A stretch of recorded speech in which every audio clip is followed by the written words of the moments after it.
Jesus confirms his purpose as the Messiah come to save the world. And Jesus is saying this, yes, I am who you've been waiting for.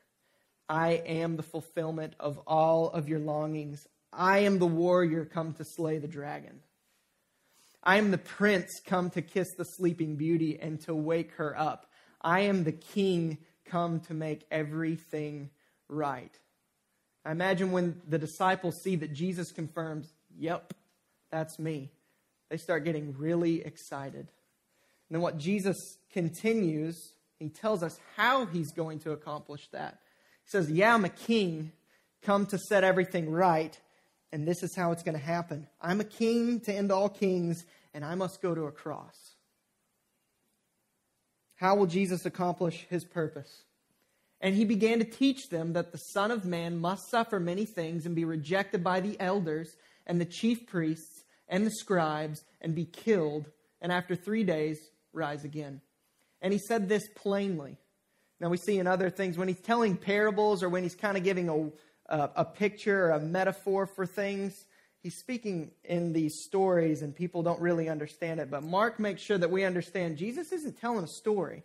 He's speaking to them plainly. He's telling them plainly, this is what's going to happen. This is not a metaphor. So then Peter took him aside and began to rebuke him. But turning and seeing his disciples, he rebuked Peter and said, get behind me, Satan, for you are not setting your mind on the things of God, but on the things of man. Jesus goes on to show how he will accomplish his messianic purpose. Jesus refers to himself as the Son of Man, as he does all throughout the gospel accounts. And when we read that, it just kind of seems like he's communicating that I am a man. I'm not some weird like God phantom or spirit that's just here, but I am a man. But it's deeper than that. Jesus refers to himself in Luke's gospel more than anything else as the Son of Man. And really, this is a fulfillment of a prophecy that was in the book of Daniel. Let me just read this to you, and you can read with me. Daniel chapter 7, verses 13 and 14. This is a prophecy of the Messiah that would one day come, and this is what Daniel saw. I saw in the night visions, and behold, with the clouds of heaven, there came one like a son of man, and he came to the Ancient of Days and was presented before him. And to him was given dominion and glory and a kingdom, that all peoples, nations, and languages should serve him.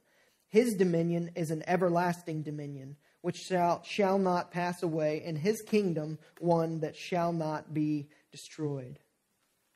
This Son of Man was the prophesied Christ, the one come to redeem Israel, to establish the kingdom of God that would never, ever, ever fall. So Jesus even goes further and says, I am the Son of Man, and I must suffer.